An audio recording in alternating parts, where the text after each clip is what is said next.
বিসমিল্লাহির রহমানির রহিম। আসসালামু আলাইকুম। রাজনীতি আসলে কি এবং কেন করা উচিত? রাজনীতি হলো দেশের কথা ভেবে, দেশপ্রেম, গণমানুষের কথা ভেবে তবে রাজনীতি করতে হয়। কেন? একটা দেশ পরিচালনার জন্য, যার সরকার পরিচালনার জন্য, দেশের উন্নতির জন্য, মানুষের অধিকারের জন্য, বিদেশের সাথে সম্পর্ক কেমন হবে এবং মাথা উঁচু করে বাঁচার জন্য, সার্বভৌমত্বকে রক্ষা করার জন্য রাজনীতি। কিন্তু এই রাজনীতির এই দেশের কথা ভেবেই সব রাজনীতির দল গঠিত হয়, কিন্তু সেখান থেকে সবাই কি আর সঠিক পথে থাকতে পারে না। যে দলটা সবচেয়ে সঠিক, সবচেয়ে সুন্দরভাবে মানুষের কথা বলে, মানুষের অধিকারের কথা বলে এবং ব্যক্তি স্বার্থের ঊর্ধ্বে উঠে বা দলের স্বার্থের ঊর্ধ্বে উঠে দেশের কথা ভাবে এবং সে দেশের কালচারকে ধারণ করে, সেটাই হলো সত্যিকার ভালো দল। কিন্তু সেটা থেকে অধিকাংশ দলই দেখা যাচ্ছে সে বিচ্ছিন্ন হয়ে যায়। আজকে আমাদের দেশে দেখা যাচ্ছে রাশিয়ান কালচার, বামপন্থী যে দলরা, তারা এদেশের মুসলিম প্রধান দেশের ভিতরেও তাদের একটা নাস্তিকতা আছে, ফলে তারা এখন জনপ্রিয় হতে পারেনি। কেন? এদেশে মানুষ ধর্মপ্রাণ এবং ইসলাম এমন একটা ধর্ম যেখানে সত্য ন্যায় প্রতিষ্ঠা করা হয়। যে রাজনীতির দলরা যেটা চায়, ইসলামও সেটাই চায়। যে কল্যাণমূলক রাষ্ট্র কথা বলে রাজনীতিবিদরা, অনেক দল, অধিকাংশ দলই, ইসলাম সেই কল্যাণমূলক রাষ্ট্রই চায়। যারা বলে অসাম্প্রদায়িক চেতনার কথা, ইসলাম একটা অসাম্প্রদায়িক চেতনার দল, একটা জীবন বিধান। এখানে কখনো বলে না অন্য ধর্মের লোককে তুমি হত্যা করো, অন্যদেরকে আঘাত করো। পবিত্র কোরআনে আল্লাহ পাক বলেছেন যুদ্ধেরকে অকারণে হত্যা করো না, মেরো না। যুদ্ধের ময়দান ছাড়া এখানে মারাই নিষেধ। তাই যারা গর্ব করে মনে করে ধর্ম কমপ্লিট না, কিন্তু ইসলাম হলো কমপ্লিট কোড অফ লাইফ। ইসলাম এমন একটা জীবন বিধান যেখানে সমস্ত রাজনৈতিক দলদের ওইখান থেকে শিক্ষা নেওয়ার আছে। কিন্তু অনেকে মনে করে যে না, আমরা খুব জ্ঞানী হয়ে গেছি, আমরা মাও সেতুং পড়েছি, কালমার্কস পড়েছি, হ্যাঁ, এ সাহিত্য সে সাহিত্য আমরা সব পড়ে শেষ করেছি, কিন্তু কোরআন পড়া লাগবে না। তাদের ধারণা ভুল। কোরআন এমন এক দর্শন যেখানে সমস্ত দর্শনের চেয়ে বড় দর্শন। ইসলাম এমন এক জীবন বিধান, এটা কি শুধু ধর্ম বলা যায় না, যেখানে সারা পৃথিবীর জীবন বিধান, সারা পৃথিবীর যদি মানুষ এটা মেনে চলে তবে সেখানে শান্তি প্রতিষ্ঠিত হবে। কেননা এখানে কোন অন্য জাতিকে, অন্য ধর্মকে নস্যাৎ করা, উচ্ছেদ করার কোনো কথা নেই। সবাই মিলেমিশে থাকার কথা আছে। রাসূল সাল্লাল্লাহু যে মদিনায় যে রাষ্ট্র ব্যবস্থা করেছিলেন, সেখানে ইহুদি ছিল, পৌত্তলিক ছিল, সকল ধর্মজাতি ছিল।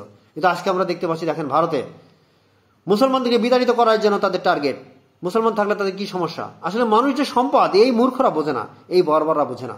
মিয়ানমার যেমন রোহিঙ্গাদেরকে বিতাড়িত করেছে, অথচ তাদের কৃষি জমিতে তারা উৎপাদন করেছে, ওই দেশেরই কল্যাণ করেছে। তাদের ধান উৎপাদন কি করেছে? তারা কি অন্য দেশকে, বাংলাদেশকে দিয়েছে? কিন্তু তারা বুঝে নাই মানুষ হলো একটা দেশের সম্পদ। সেই জন্য আমেরিকা প্রতি বছর অনেক লোক নেয়, কেননা জনসংখ্যা কমে গেলে সে দেশে উন্নতি হয় না। চীনও এখন জনসংখ্যা বৃদ্ধি করার দিকে যাচ্ছে, অথচ এইসব মূর্খ দেশগুলো, দুর্মূর্খ শাসকগুলো জনগণকে বিতাড়িত করছে। কত বড় নাদান মূর্খ তারা! জনগণ সম্পদ, যে ধর্মের হোক না কেন, তারা তো কাজ করে ওই দেশের কল্যাণের জন্যই। মিয়ানমার এই ভুলটা করেছে, রোহিঙ্গাদের বিতাড়িত করেছে। এখন তাদের ভিতরে অন্তর্দাহ, অন্তর্যুদ্ধ লেগে আছে। আবার এদিকে ভারতের উত্তরপ্রদেশ সহ অনেক জায়গায় মুসলমানকে বিতাড়িত করছে, অথচ হাজার হাজার বছর ধরে সেই মুসলিমরা সেখানে বসবাস করছে। মসজিদ, মাদ্রাসা সব ভেঙে দিচ্ছে। কত বড় সাম্প্রদায়িক এবং নাদান মূর্খ এই মোদী সরকার। ভারতের লোকের উচিত হবে মোদী সরকারকে বিতাড়িত করা, লাথি মেরে খেদানো উচিত। কেননা সে দীর্ঘদিনের একটা কালচারকে নষ্ট করছে। ইহুদিতে অনুসরণ করতে গিয়ে, পরের অনুসরণ করতে গিয়ে সে গোলামে পরিণত হয়েছে মোদী সরকার। আর ভারতকে নিয়ে যাচ্ছে ইসরায়েলের গোলাম, পাঁচটা চাটুকারে, এবং আস্তে আস্তে এখানে যুদ্ধের দিকে নিয়ে যাচ্ছে। যে এই ভারতবর্ষে মুসলিম হিন্দু মিলেমিশে আছে, হ্যাঁ, এমন মিলেমিশে আছে যেটা দীর্ঘদিনের একটা আত্মীয়তা, একটা বন্ধন। এখানে কোনো দ্বন্দ্ব ছিল না, কোনো ভেদাভেদ ছিল না। হ্যাঁ, পরস্পর প্রতি সম্প্রীতির ভালোবাসার মাধ্যমে তারা বেঁচে ছিল। আমার গ্রামে একটা হিন্দু ছেলের জন্য আমরা ঈদের মাঠে টাকা তুলে দিয়েছিলাম।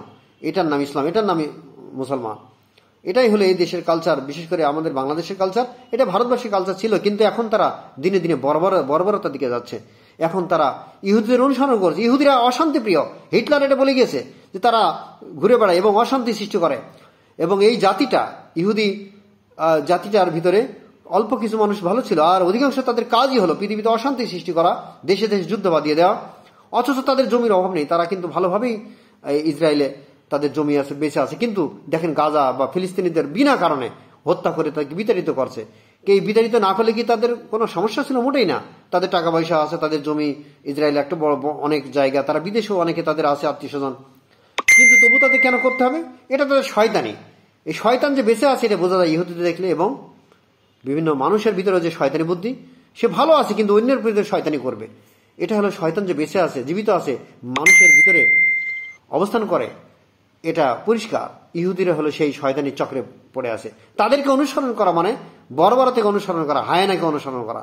তাই সারা বিশ্বের মানুষকে বা বিশ্বকে, ভারতবাসী বা অন্যান্য জাতি যারা যাদের উদ্দেশ্যে বলছি, তুমি নিজে ভালো থাকো, অন্যকে ভালো থাকতে দাও। আমেরিকার একজন প্রেসিডেন্ট বলেছিল, তুমি তোমার ছড়ি ঘোরাও তোমার নাক পর্যন্ত, কিন্তু যদি তুমি আশেপাশে বেশি করে ছড়ি ঘোরাও অন্যের গায়ে লাগবে।